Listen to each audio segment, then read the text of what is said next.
C'est comment famille, j'espère que vous allez bien et que votre entourage se porte bien. Aujourd'hui, je fais une vidéo où je suis très énervé, très déçu parce que je viens de réaliser une chose et en fait, je me rends compte que il y a un joueur que j'apprécie, vous savez très bien les gars, l'amour inconditionnel que j'ai pour Vinicius.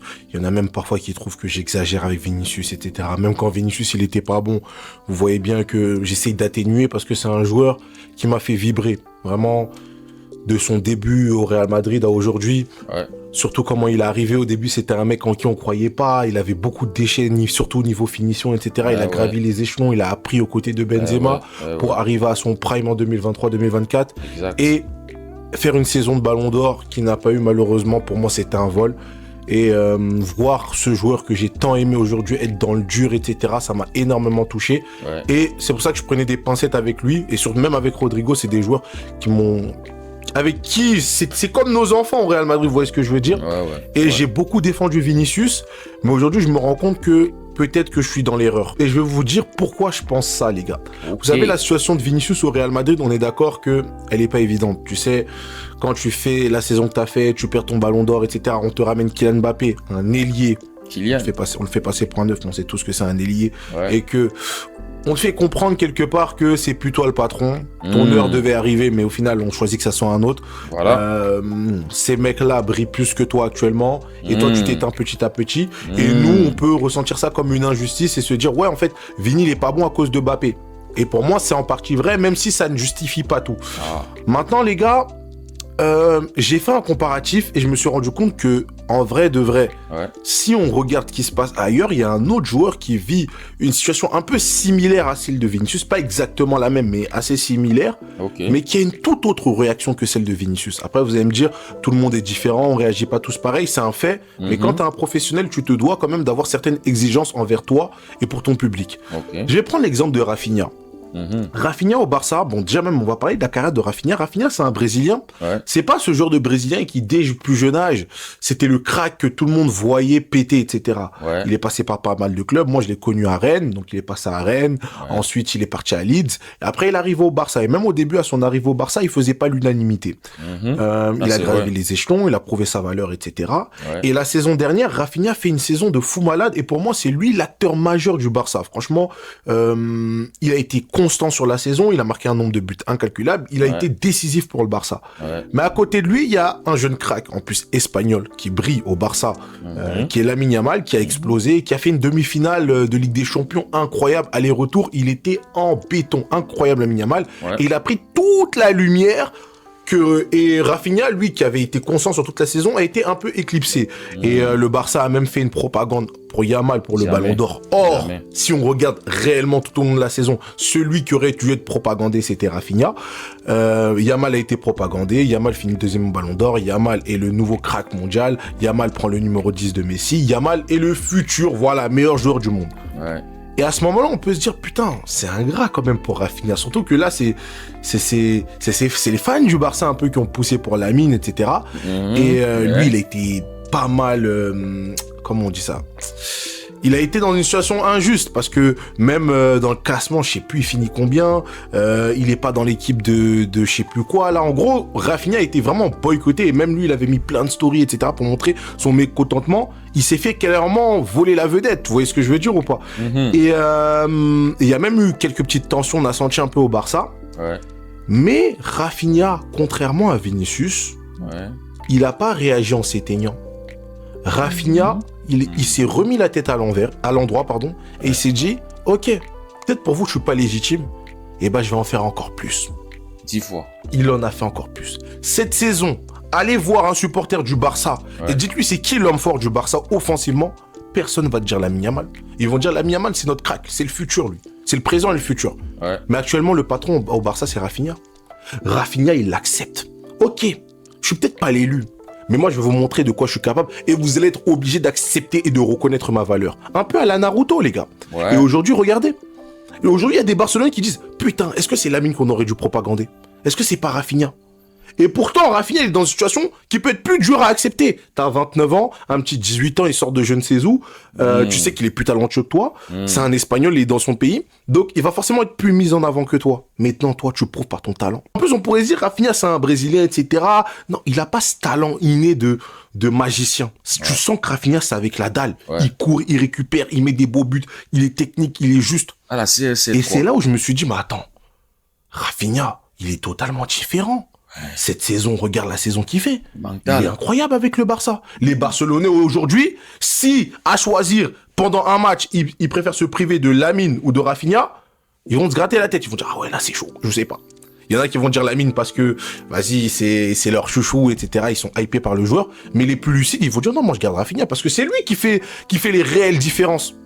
Vous voyez comment Rafinha, il a réagi différemment à une injustice, quitte à forcer l'opinion publique de se rendre compte que c'est lui en fait. Certes, vas-y, il y a le talent de demain qui sera Lamine, et Lamine il va prendre le pouvoir, mais actuellement c'est Rafinha. 29 ans, tu vois un petit 18 ans qui commence à tirer les pénaltys parfois devant toi, etc. Tu peux te laisser abattre, tu peux te dire en fait je me casse de ce club, on me reconnaît pas ma juste valeur. Mais non, il se bat, il prouve, et il montre que, les gars, il y a la Coupe du Monde 2026. Moi, je vais montrer que je suis légitime et que je vais faire les différences. Complètement différent de la réaction de Vinicius. Vinicius, lui, au lieu de montrer aux gens, certes, vous avez fait les ingrats, vous avez choisi votre élu qui est Kylian. Kylian, il va mettre des buts. Moi, je vais vous montrer mon importance. Les gars, moi, je suis pas d'accord avec Madrilène. Je suis pas d'accord avec ça. Moi, je vais vous donner un exemple. Tu te retrouves dans une maison. La maman sort, elle va au marché, elle va faire des courses. Elle revient, le taxi gare devant la maison. Il y a 3 sacs qu'il faut ramener dans la maison. 2 sacs pèsent 50 kilos et il y a un sac de 20 kilos. Dans la maison, il y a 2 garçons. Il y a un qui a 26 ans et il y a l'autre qui a 14 ans. Normalement, tu t'attends à ce que, en fait, ce qui est logique, c'est que le grand frère, il va s'occuper des 2 50 kilos et le petit, il va venir prendre le 20 kilos et voilà, tranquille. C'est à sa taille, c'est le poids qu'il peut gérer. Et donc, le grand frère arrive, il prend le 50 kilos, il s'en va. Derrière, le petit arrive. Et toi, tu es en train d'observer le truc. Tu t'attends à ce que non, le petit va venir prendre le 20 kilos, mais tu es surpris que le petit, tac, il soulève le 50 kilos et il s'en va aussi. Et le grand frère qui voit le petit à le 50 kilos, le grand frère lui dit, ah non, non, petit, il dit non, ça va. Il va déposer. Toi qui as vécu cette scène-là, tu vas plus hyper qui devant la maman? Parce que dans tout ça, la maman ne voit pas. Tu vas hyper qui? Tu vas hyper le grand frère. Le grand frère est venu. Mais c'est normal. Si tu vas dire le grand frère, lui, il a porté 50 kilos et tu vas le... Non! Tu vas dire, mais le petit, il est déjà à ce niveau. Il peut déjà... C'est lui que tu vas hyper. Ce n'est que normal. Parce que toi, tu ne t'attendais pas à ce que le petit, là, puisse porter le 50 kilos. C'est ça le truc. Et donc, la saison de Rafinha, la saison de Lamine Yamal, qui attendait que Yamal allait faire une saison aussi remarquable? Personne.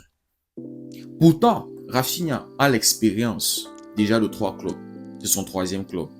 Rennes, Leeds, Barcelone. Normalement, quand il arrive au Barça, tu t'attends à ce que Rafinha te fasse des saisons 40, 50, 60 G à toute compétition confondue. Rafinha, la saison dernière en Liga, c'est 19 buts. C'est une norme pour Rafinha, pour l'âge qu'il est, pour le jeu expérimenté qu'il est. En Champions League, c'était aussi exceptionnel. Il marque, je crois, c'est 12 ou 13 buts. Il finit meilleur buteur ex-aequo avec Serhou Guirassy. Il finit aussi meilleur passeur de la Champions League. Les gars, ce n'est que normal. C'est-à-dire, c'est ce que tu attends d'un Rafinha. Pour un joueur sur qui le Barça a dépensé des millions. Quand il arrive au Barça, il y a des attentes. Maintenant, le fait qu'il n'a pas pu performer à ce niveau-là, on peut comprendre que les conditions, le coach, le système de jeu, la confiance et tout. Maintenant, tu ramènes un nouveau coach, anti-flic, qui lui fait confiance, qui lui met dans des bonnes conditions. Et tu as un Rafinha qui performe. C'est vrai que la saison de Rafinha nous a surpris. Parce que pour un joueur qu'on voyait bon pour l'Arabie Saoudite, ça nous a surpris. Mais, je vous pose la question. Entre un 18 ans qui vient de l'académie, parce que Mousse dit, tu as un petit qui vient de je sais pas d'où, il vient de l'académie.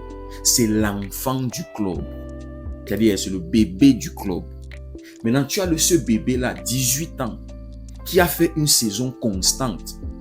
Tous les grands matchs de la saison dernière, Yamal avait répondu présent. Yamal fait aussi une saison constante. Parce qu'on dit, ouais, Rafinha il fait une saison constante, il claque des mains. Oui, mais Yamal fait aussi une saison constante. Il ne faut pas l'oublier. Et la demi-finale de la Champions League, c'était là où il était vraiment à son prime, son pic de cette saison. Et une demi-finale où toutes les préparations de l'adversaire étaient sur Lamine Yamal. C'est pour vous dire à quel point ce joueur-là écœurait le monde en ce moment-là. C'est pour vous dire à quel point ce joueur-là avait un poids à 18 ans. Et on se posait la question, on a déjà vu ça où? Messi à son âge ne portait pas le Barça. Ronaldo à son âge ne portait pas Manchester United. Même Mbappé, censé être le successeur de Messi et Cristiano Ronaldo, n'était pas à ce niveau-là de Lamine Yamal. Et donc, tu as un Yamal au Barça. On parle du Barça qui avait fait une saison. Je dis, en tant que supporter du Barça, Mousse, tu vas hyper qui? Tu vas hyper Rafinha, l'expérimenter, le grand frère. C'est-à-dire, ce n'est que normal qu'il nous fasse des saisons comme ça. Le fait de ne pas faire des saisons à 40, 50 GA, c'est une anomalie pour un joueur expérimenté. Et maintenant, tu as un Lamine Yamal qui te fait une saison à 40, je crois que c'était 43 ou 46 GA, toute compétition confondue. Tu vas plus hyper qui? Dembélé, le seul truc qui met Dembélé devant, c'est le fait qu'il prend la Champions League. C'est le seul truc. On est d'accord que si après la performance contre l'Inter, le Barça va en finale, remporte la Champions League, Yamal est Ballon d'Or. Et surtout si Yamal te fait encore une grosse finale. Parce que lors de la demi-finale, tous les projecteurs étaient sur Yamal. C'est-à-dire, l'Inter était focus sur Yamal. Et donc, les Rafinha étaient libres. À part le but de Rafinha, c'est pas pour minimiser ça, à part son but, est-ce que tu retiens Rafinha? Donc notre hype pour Yamal était que le petit, 18 ans, inexpérimenté, il te fait une saison comme ça là. Et même la hype de Yamal, c'était pas que de nous les Barcelonais. C'était aussi des communautés externes. Des joueurs en activité, des joueurs en retraite, des coachs, des consultants, des journalistes. Rio Ferdinand, qui est légende de Manchester United, qui avait dit pour lui c'est Yamal Ballon d'Or. Pour lui, Yamal c'est le meilleur actuellement. Est-ce que c'était nous? Lui, il a quoi à voir avec Barcelone? Fabrizio Romano, par exemple, qui avait dit pour lui c'est Lamine Yamal. Et non. Cette injustice de Rafinha, c'est vous les Madrilènes qui l'avez créée. C'est vous qui avez mal interprété notre hype. Parce que dans notre hype, jamais on ne dénigrait, jamais on ne minimisait la saison de Rafinha. Rafinha est aimé. Et quand tu dis, ouais, Lamine qui tire les pénaltys devant Rafinha, c'est comme une injustice, machin, je me barre de ce club parce qu'on ne reconnaît pas ma juste valeur. Je suis désolé pour toi, Mousse. Parce que Yamal qui tire les pénaltys, c'est comme un petit frère qui vient dire à son grand frère, apprends-moi à jouer à la PlayStation. Comment est-ce qu'on tient une manette? Comment est-ce qu'on fait ça? Comment est-ce qu'on fait ça? C'est un petit qui veut grandir. Et aujourd'hui, tu vois la relation Yamal-Rafinha. Regarde quand Rafinha marque des buts. Tu vois la célébration avec Yamal. C'est-à-dire, Rafinha est apprécié par les supporters du Barça.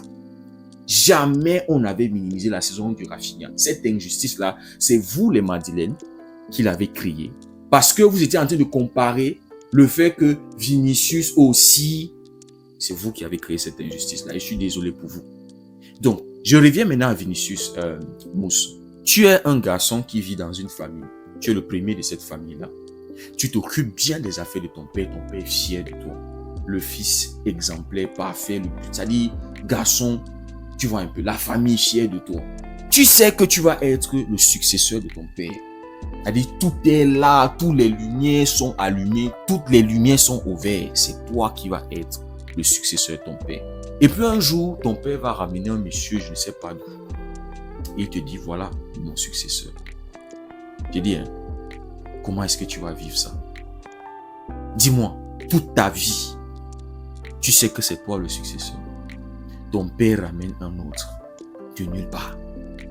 C'est ce que Vinicius vit. Vinicius avait les clés du Bernabéu. C'est lui qui ouvrait, c'est lui qui fermait. Tous les bureaux, c'est lui qui ouvrait. Même le bureau de Florentino Pérez, c'est lui qui ouvrait, c'est lui qui fermait. Et puis on ramène Kylian. Toi-même, tu as dit Vinicius avait bossé dur et tout. On a tous vu, on était là. On avait vu tout ce que Vinicius avait subi entre vous-mêmes, vous les supporters du Real. Vinicius, après Benzema, te remporte une deuxième Champions League avec Bellingham et Rodrigo. Et Vinicius, après Benzema, savait que c'est lui qui allait être la tête de ce projet. Et puis Big Flo va lui ramener Kylian Mbappé. On prend les clés entre ses mains, on remet à Kylian. On dit, voilà ton chef, sois le lieutenant. J'ai suivi des contenus des Madeleines qui disaient à Vinicius, sois le lieutenant de Mbappé. Sois le lieutenant. Mbappé est plus fort, Mbappé. Je dis, comment est-ce que tu vis ça? Aujourd'hui, vous l'attribuez au fait que le ballon d'or s'est monté, s'est descendu. Moi, je ne pense pas que s'il y avait que Bellingham et Rodrigo sans Kylian au Real Madrid, je ne pense pas qu'on allait avoir la même version de Vinicius. Pourquoi? Parce que quand Kylian est quelque part, c'est lui seul qui brille. Il n'y a pas de concurrence autour de lui. Et tenez-vous tranquille, il n'y aura jamais un autre joueur qui va venir se concurrencer avec Kylian parce qu'il est là pour ses objectifs. Il veut rattraper les ballons d'or qu'il n'a pas encore eu. Il veut rattraper les souliers d'or qu'il n'a pas encore eu. On l'avait vu. Le match de Détroit où il insiste de jouer 90 minutes. Parce qu'il veut battre un record. Le match contre Séville où il joue 90 minutes. Parce qu'il veut battre le record. Il avait joué ce match-là que pour lui, pour ce record-là. Donc, cette soi-disant injustice de Rafinha, c'est pas nous les Barcelonais, c'est vous les Madeleines. C'est vous les communautés extérieures qui l'avez créé. Et même quand Rafinha poste tous ces trucs-là, c'est pour répondre à la FIFA. C'est pas pour répondre à nous les supporters du Barça parce que jamais on avait minimisé sa saison. Jamais de ce jamais. Rafinha est apprécié par les supporters. Mais vous sifflez Vinicius aujourd'hui parce qu'il y a Kylian. Vous sifflez Vinicius et vous voulez qu'il sous-entende que non, tu es plus fort, non, tu dois te battre. Non, c'est pas comme ça. Vous savez que Vinicius est sensible dans ses émotions. Sortez, faites des messages d'amour, des messages de soutien. Dans un match où il a raté son match, au lieu de le siffler, applaudissez-le. Encouragez-le. Ce mec-là vous a donné 2 Champions League, il a prouvé. Mais aujourd'hui, vous lui demandez de prouver. Parce qu'il y a un mec qui arrive et qui marque. Franchement. Donc la situation, Vinicius, Rafinha, c'est pas la même chose. Et vouloir mettre Yamal comme un Mbappé qui fait de l'ombre à Rafinha, c'est pas la même chose. Yamal, c'est le petit de Rafinha. Et il est en train d'apprendre aux côtés de Rafinha. Et tout ce qu'il fait, s'il demande à tirer un penalty ou un coup franc, c'est parce qu'il veut apprendre. C'est pas parce qu'il se prend la tête. C'est pas parce que le club l'a mis en avant, c'est-à-dire l'a mis devant Rafinha. Jamais. Donc, détrompez-vous. Enlevez de vos têtes que... non, détrompez-vous. Donc, moi, je voulais donner mon avis sur ce que Moussa dit.